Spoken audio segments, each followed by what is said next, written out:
official role. And very, very exciting. So you get to talk about everything and absolutely everything. And it's exciting. So congratulations to you. Thanks so much, Pam. I really appreciate it. Awesome. Okay, so now I have a number of things that I'd like to discuss today, but as you know, I'm the critic for justice, public safety, as well, though, as fire and emergency services and emergency preparedness. And nothing going on in those realms. Nothing going on in those realms these days. Right, and I noticed you had a caller just prior to Merv Wiseman, and it's always great to hear Merv's voice as well. I wish him all the best. I heard him say he's going for a checkup or whatnot to follow up in Toronto there. So all the very best to him, and he's been such a passionate volunteer, and so hats off to him. Yep. But your caller prior to that, I think it was a municipal leader and firefighter, and he outlined some things. So before I get into my other topics, I would like to talk about this. As you know, last year, we faced unprecedented wildfires throughout many corners of this province, in particular on the Conception Bay North Shore here, the neighboring district here for me. And we don't ever want to see a repeat, of course, of what happened. But again, first and foremost, hats off to each and every volunteer firefighter and search and rescue coordinator and volunteer, because I'm telling you, without them, I can't even imagine where we would be. So I always say we sleep easier at night because of these men and women and the dedication that they have. So thank you. A heartfelt thank you to them. Mm-hmm. But just to get into some initiatives that like we promised and what was on our platform, the doubling of volunteer firefighter and search and rescue tax credits. So it's good to see that the Conservatives follow through with that, what we had promised. Also, the increasing of investment in equipment in PPE. But now your last caller said there's concern, and he listed the price of it is to outfit just one volunteer firefighter. So perhaps more could have been invested there, obviously. And as you know, the water bomber, the fifth water bomber, prior to the election, we had invested, I think, $14.8 million for the repairs of that water bomber. So that has been done, and it's now able to be put back in rotation for this year. But something that was really beneficial, and I will use an example. We had a fire breakout in Spaniards Bay, which is the district that I represent, and it was pretty bad, and it got pretty bad, and it got pretty bad pretty quickly. But it was because of the readiness that was already on the ground. But that said, it was the assistance of the heavy lifting helicopter and the air assistance that really made the difference in stopping that blaze from devastating that portion of Spaniards Bay, Tilton, because that could have gotten bad really fast. So what we did not see, though, what we wanted to see was in our platform, but the Conservatives did not deliver on, was any supports for heavy lift helicopter. We know that those were essential during the last year's blazes, as well as bird dog aircraft, nothing there on that, and a compensation framework for volunteer firefighters. So there's nothing or very little in the way in the budget of funding to help the communities prepare to prevent emergencies like fire breaks. That's something that I hear municipal leaders talk about as well, even when I attend the joint of council meetings, and even when I chat with our municipal leaders one-on-one, or even at their particular meetings. Fire breaks are essential, so there's nothing in the way for supports for that. Monitoring systems, and also community-led resilience planning. And also they did announce $25 million to the rebuilding of Conception Bay North. But that said, we just did estimates the other night. Of course, estimates is the budget. As you know what the process is. You get to go line by line for the spending for the particular department. Myself and my colleague, MHA, Elvis Lovelace, attended that one. And we found out that there's no, to date, we don't know if the money has been distributed to anybody, residents.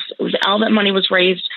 There are questions of, the Red Cross money, but as well, what we were told then by the minister is that there's an application made to the federal government, which they're still waiting on. So that's the question is there.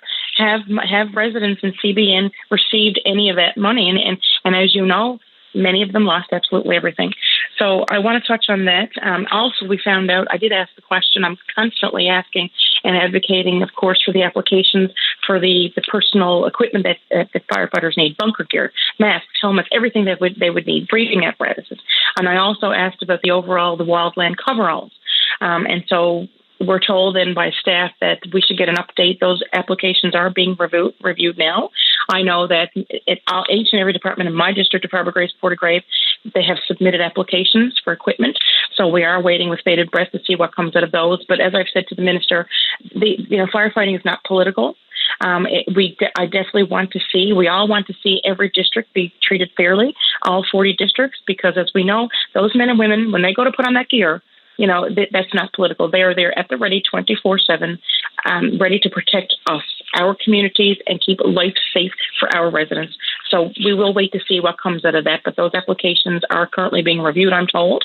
I did encourage them, we need those as soon as possible. As we know, we are already in to the wildfire season. Just the other day, Torbay. We heard the wildfire that occurred in Torbay. A couple of weeks ago, I had several here in my district, in Bishop's Cove and Upper Island Cove, as well as Harbour Grace. So we know that this is something that's already happening. So we look forward to that. And again, we're all here to work together. Anything that we can do to support the men and women in search and rescue or volunteer firefighters. Again, there's not one member in the House Assembly, of course, who don't support them. So we'll certainly, work together on that front. And I hope that gear gets distributed, fairly for each and every district. But now I'm ready to move on to justice, unless you'd like to touch on something prior to that. No, I want to let you go, and I'm glad you're getting into justice. I'll just give you two things. First of all, the ankle monitoring program, which I've been following for years as a reporter down the courts. There was a pilot program. Now I'll wait to see what answers you were able to get from the Justice Minister on that. And I also want to touch, of course, on the courts in Wabush and the Supreme Court in Happy Valley Goose Bay and the Provincial Court in Wabush, which, of course, we now know from a court official up there that is due again to shortage of sheriff's officers, which we will all recall upended the Dean Penny murder trial for some time. And now, rather than put any kind of perilous pressures on that trial, it appears now the short-term pain will be in Labrador for a period of time, at least until a serious case like this gets to go. That seems to be what's happening. What's your take?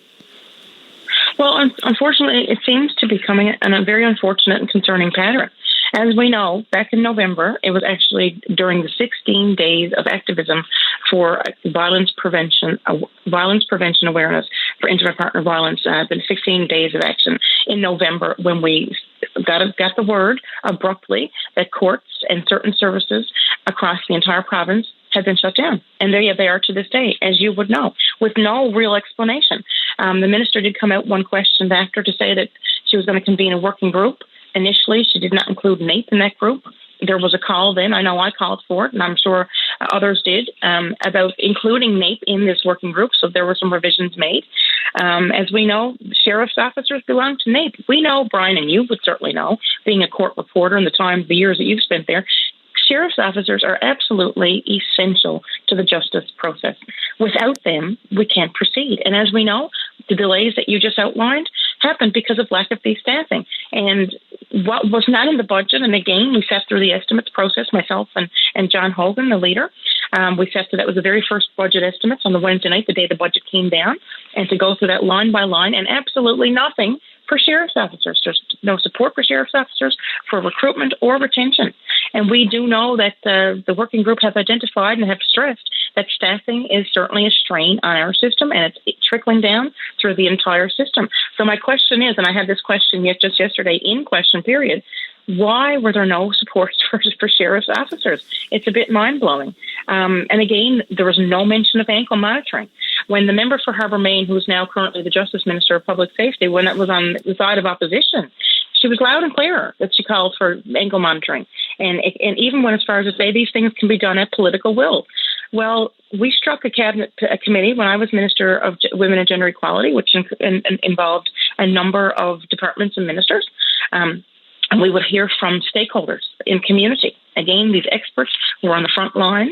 One of the presentations that we had was from Violence Prevention Avalon East, and they came in and they gave a very thorough presentation on ankle monitoring and the effectiveness of it, as well as a jurisdictional scan. We know it's being done in other parts of Atlantic Canada. We know the statistics prove that the cases for domestic violence, intimate partner violence, and all, as well as those resulting in death, have gone down since the introduction of the ankle monitoring for those who are on bail or are accused. of such crimes. So no mention of that. So it is very concerning. It's good to see, as you know, you followed Justice Public Safety. We had an investment in our time in government of over $40 million over the past several years. Our most recent announcement last fall of $24 million to support justice and public safety. So it's good to see those things follow through because it is needed. We need support for policing on the ground. We need support for, Yeah, and sorry, only because that's been a lot of information there, Pam, and we're right on the break. But I just want to say, yes. You just mentioned that you were in government until just last fall, right up to October. And, a lot of these problems were percolating long before them. And I'm not blaming either government, but I will say that the years that the Liberal government were in power just ended in October, and these issues were always an issue back then too. So, it's fine right now. I mean, the government's not going to turn that around in 6 months or 8 months. And these issues were existent long before this government came to power. And I want to balance that because I know it, because as you just pointed out, your government was in power just before this, and I was in the courts. And I know it was happening long before this. So it's not just on this government. It's on your government in the past. It's on maybe even the governments before that. So let's just be clear here. And, there's a lot to get up to speed on. And I'm not a defender of either side, but I've said since day one, I'm going to say both sides of it. And on this particular issue, I know it intimately. And this is not a new issue. It was also an issue under the previous Liberal government. And it's an issue now that they're trying to grapple with at a time when the deficit's even bigger and the debt's even bigger. Pam, I'm a minute over. I'll give you, and please keep it to 30 seconds. Go for it. Okay, and that said, yes, we were in government, but also they were in opposition for 7 years. Yeah, but the critics, though, knew these issues, but to see no support for sheriff's officers or ankle monitoring, or even a mention to declare intimate partner violence as an epidemic, as they said they would, none of that was mentioned. Okay. I do have other things to talk about, so I guess maybe we'll schedule another call. Or yeah, absolutely. Hey, listen, if you listen to the Openline song later, the line is always open for you. Okay, well, thank you, Brian. And again, congratulations. And I look forward to picking up our conversation. Awesome. Thanks, Pam.